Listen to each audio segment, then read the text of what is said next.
नमस्कार। आज आदिवासी विकास मंडळ घोडेगाव याचं जे कार्यालय आहे त्या कार्यालयामध्ये सर्व आदिवासी भागामध्ये काम करणाऱ्या संघटनांचे पदाधिकारी आणि आदिवासी समाजासाठी लढणाऱ्या कार्यकर्त्यांची बैठक पार पडली। या बैठकीमध्ये आदिवासींचं आरक्षण जे आहे त्या आरक्षणाच्या मुद्द्याला पकडून, त्याच्यानंतर सेंट्रल किचनची व्यवस्था, बायोशोध भरती, ह्या ज्या आदिवासींच्या वरती अन्यायकारक जे वेगवेगळे प्रश्न उभे राहिलेले आहेत, या सगळ्या प्रश्नांना घेऊन येत्या सोमवारी 13 तारखेला घोडेगावमध्ये आंदोलन करण्याचा निर्णय या आजच्या बैठकीमध्ये झालेला आहे। त्याच्यामध्ये आरक्षणाचा सर्वात महत्त्वाचा मुद्दा आहे। आदिवासींच्या आरक्षणाला धक्का न लागता इतर समुदाय जे आरक्षण मागतायत त्यांना तुम्ही आरक्षण द्या, पण आदिवासींच्या आरक्षणाला कोणत्याही परिस्थितीमध्ये धक्का लागता कामा नये, ही आजच्या त्या सोमवारच्या आंदोलनाची प्रमुख मागणी असणार आहे। त्याच्यानंतर आपण सगळेजण बघताय की आदिवासी आश्रमशाळांमध्ये लहान मुलं शिक्षण घेत आहेत आणि त्या लहान मुलांना एका घोडेगावच्या सेंट्रल किचनमधून जेवण जाते। ते जेवण 3 ते 4 तालुक्यांमध्ये एका ठिकाणावरून गेल्यामुळं तिथल्या मुलांना ते जेवण खराब मिळतंय। त्या जेवणामध्ये कधी कधी आळ्या दिसून येत आहेत। आत्ता परवाच्या दिवशी सोनवळे आश्रमशाळांमध्ये आळ्या असलेलं जेवण मुलांना वाढलं गेलं होतं। तिथल्या मुलांनी ते जेवण नाकारलं, तिथली मुलं आजारी पण पडलेली आहेत। याच्या अगोदर सुद्धा सेंट्रल किचनच्या जेवणामुळे असंख्य अडचणी तयार झालेल्या आहेत। हे सगळ्या गोष्टी असताना सुद्धा सेंट्रल किचन वरती कुठल्याही प्रकारची कारवाई होत नाही आहे, सेंट्रल किचन बंद होत नाही आहे। तर आपल्या सगळ्या सकल समाजाची मागणी अशी आहे की आश्रमशाळांमध्ये जे सेंट्रल किचनद्वारे जेवण जात आहे ते बंद व्हायला पाहिजे आणि त्या पूर्वीप्रमाणे जशी आश्रमशाळांमध्ये मेस होती आणि व्यवस्थित ताजं जेवण तिथं बनवून दिलं जायचं, तशीच व्यवस्था पुन्हा एकदा चालू झाली पाहिजे। नंबर 2, त्याच्यानंतर आदिवासी नोकऱ्यांच्या संदर्भातला जो मुद्दा महत्त्वाचा आहे त्या मुद्द्यावरती सुद्धा चर्चा झाली।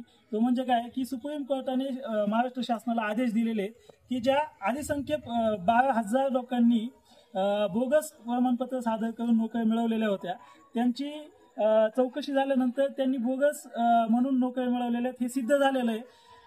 अशा लोकांवरती कारवाई व्हायला पाहिजे। त्या लोकांच्या ज्या जागा रिक्त झालेल्या आहेत त्या जागांवरती नवीन 12,000 लोकांची पदभरती व्हायला पाहिजे, ती विशेष पदभरती व्हायला पाहिजे। ही एक मागणी आपल्या त्या दिवशीच्या मोर्चाची प्रमुख मागणी आहे।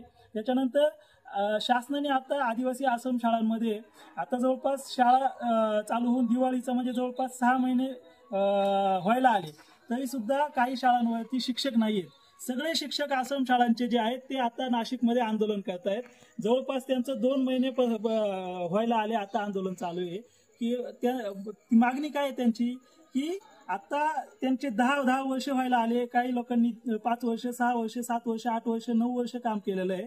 त्या लोकांना घ्यायचं सोडून, त्या लोकांना परमनंट करण्याचं सोडून आता त्यांनी नवीन कंपनींच्याद्वारे बाह्य स्रोतांच्याद्वारे भरती करण्याचं एक कारस्थान याच्यामुळे आणलेलं आहे। निवडणुकांच्या तोंडावरती निवडणुकांच्यासाठी पैसा काढण्यासाठी त्या कंपन्यांना इथं आमच्याकडं म्हणजे पूर्वी जिथं 35 कोटी रुपये खर्च होणार होता त्या शिक्षकांच्या वेतनावरती, आता त्या कंपन्यांना कॉन्ट्रॅक्ट दिल्याच्यामुळं 84 कोटी रुपये खर्च होणार आहे।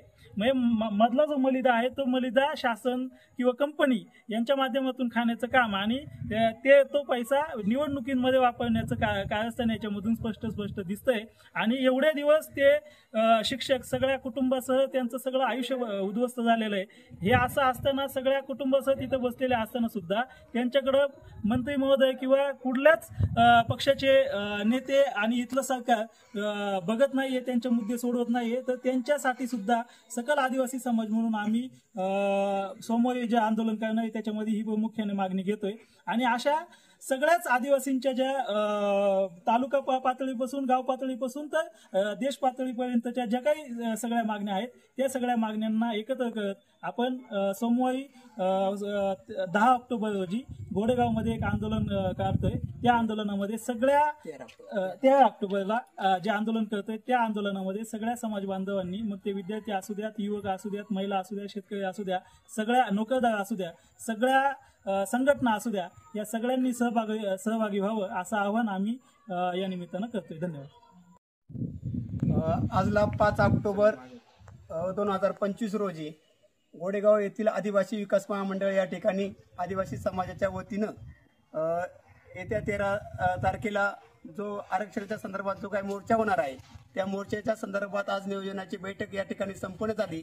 या बैठकीमध्ये अनेक संघटनेचे कार्यकर्ते, समाजातील प्रतिष्ठित व्यक्ती या ठिकाणी होत्या आणि त्यांनी निर्णय घेतला की येत्या 13 ऑक्टोबरला आपण आंबेगाव तालुक्यामध्ये सर्व समाजाच्या वतीनं आपण या ठिकाणी मोर्चा काढणार आहोत।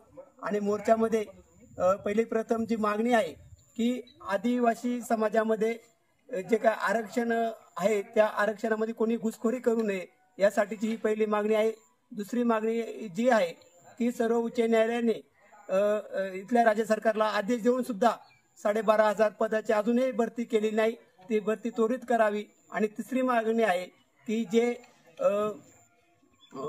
जे मंत्रालयामध्ये जो निर्णय घेतला गेला की आदिवासी लोकांच्या जमिनी हे भाडेतत्वावरती देण्यात यावे, ही मागणी सुद्धा तात्काळ रद्द करण्यात यावी। अशा मागण्या घेऊन खऱ्या अर्थाने येत्या 13 ऑक्टोबरला आंबेगाव तालुक्यामध्ये सर्व आदिवासी समाजाच्या वतीनं हा मोर्चा निघतोय। सर्व समाजाच्या लोकांना आव्हान आहे, तरुणांना आव्हान आहे, महिलांना आव्हान आहे की सगळ्या लोकांनी या मोर्चामध्ये सहभागी व्हावं आणि आपला त्या ठिकाणी असणारा रोष त्या मोर्चाच्या माध्यमातून व्यक्त करावा, हे सर्व समाज बांधवांना या ठिकाणी मी आवाहन करतो। सेंट्रल किचनमुळे मुलांच्या जेवणामध्ये ज्या आळ्या वगैरे सापडतात ती आमची एक प्रमुख मागणी राहील की सेंट्रल किचन हा आंबेगाव तालुक्यामध्ये पूर्णपणे बंद व्हावा आणि जे पूर्वी ज्या आश्रमशाळेंना जागेवरती जेवण जे बनवत होती ती प्रक्रिया सुरू करावी।